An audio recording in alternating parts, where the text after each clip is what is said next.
You ever feel like your closet is crammed with clothes, but a full closet overhaul just feels exhausting? I want you to use this tip for a closet declutter that is quick, simple, and never feels overwhelming. Are you ready to stop the chaos, the stress, the overwhelm that's filling your life? I'm Renee Matt, and together you and I are going to build simple routines that are going to change your life. When you put these habits into practice, you're going to be able to organize your life in a way where you can be there for your family, pay off your debt, save money, your house can stay organized, you don't have to stress about what's for dinner, and you still get time for yourself. So without further ado, let's get started. Welcome to the Routine Advantage Podcast.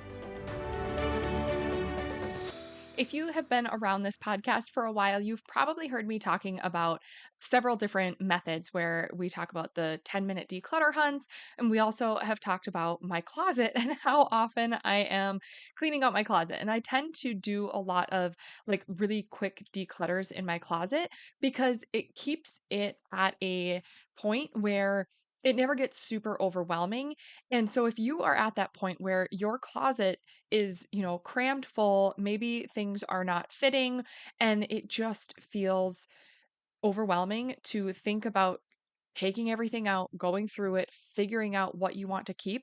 This is a much easier way to manage your closet and also maintain your closet because you can use this tip as often as you need to without ever having to do a full overwhelming overhaul. So I love this idea because I'm going through and I am packing for an upcoming work trip, and I can just do it at the same time if I wanted to, but I am not overwhelmed with what's in my closet. I have a very small closet, so it is packed pretty full, but it is organized in a way that I can see everything that I have and I can just pull out what I need.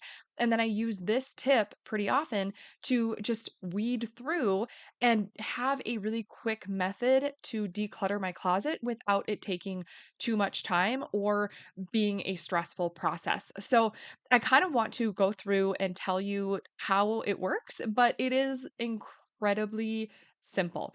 So you literally just grab a bag or a box, something that you're going to use for donations. And this can be donations to like a local like thrift store or like a Goodwill or a donation center, anywhere you're thinking about doing it, like an organized donation center.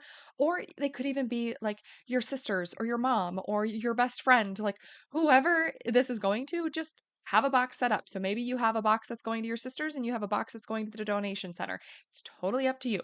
However you want to do it. You just need something to organize where you're going to, or like you're going to give things away. And then you're going to have a bag or a box for trash, something that is not really worth donating or somebody else is not going to want it because it's just in that bad of shape. Those are going to get trashed. So, what you're going to do is once you have your bags or your boxes, you are going to open up your closet and you are going to just do a quick scan of every pile and all of your hanging clothes. Just open up your sock bins or your sock drawers or whatever you have. You just open them all up, do a quick scan, and all you need to do is you need to grab whatever you know that you don't want. Okay. And if it is a shirt that has been, in your closet for 6 years, and every time you pick it up and you put it on, you're like, ugh, I do not like the way that this looks, and you put it back in your closet, that is one that needs to go in the donation bin. It's a perfectly fine shirt, but you are never actually going to wear it. So stop lying to yourself and saying there will be some day that you're going to wear it. Just grab it and throw it in the donation bin. It is just taking up room in your closet. So you're going to go through and you're going to scan everything and you're going to just pull out what you know that you do not want anymore, or it has holes, it's stained, whatever. Get rid of it. And then you are going to repeat this process one more time. You are going to scan through everything once and then you're going to repeat it.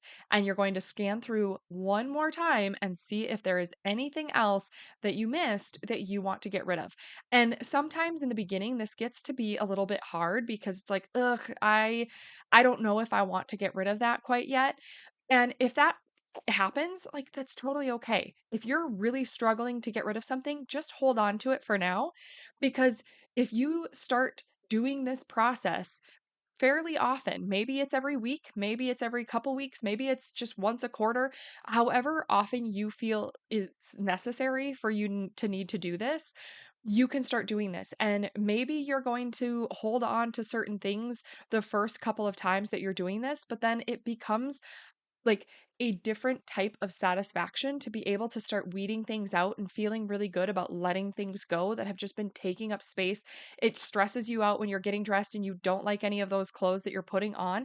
Like, just get rid of them and keep the ones that you do like wearing, because you're going to feel better about yourself when you're getting dressed. You're going to feel better when you open your closet and you can actually see space between your hangers because everything's not crammed in and hangers are sticking out because there's no room left in there. Like, that's not going to be the case.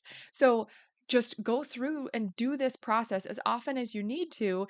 And maybe the next time you're going to see that shirt again and be like, I still did not wear that.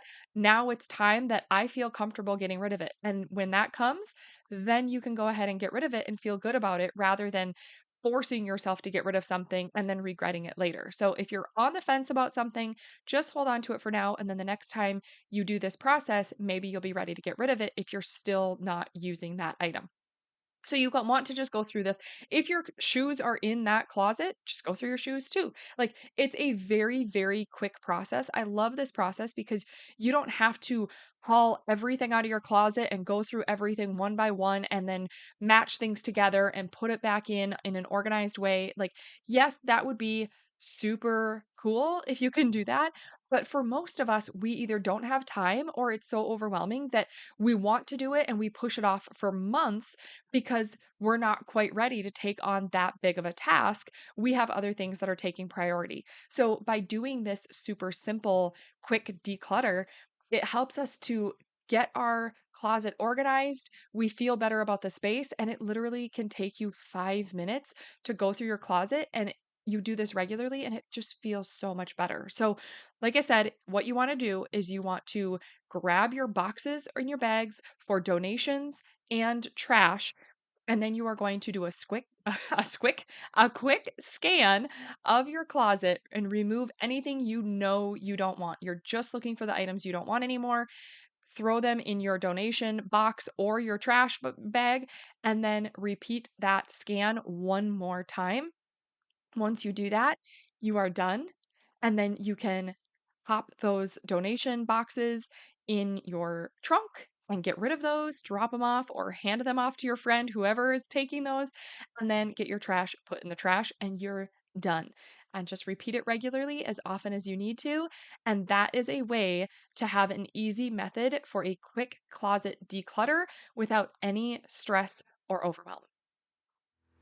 Did you love that episode or learn something useful? If so, would you do me a huge favor? My goal is to grow this podcast and help as many women as I can break free from the overwhelm so they can truly enjoy their life. The best way for me to do this is for you to leave a 5-star written review on your podcast app and to share this episode with a friend or in your Instagram stories. I appreciate you being here. I hope you have a wonderful day, and I will see you on the next episode. Take care.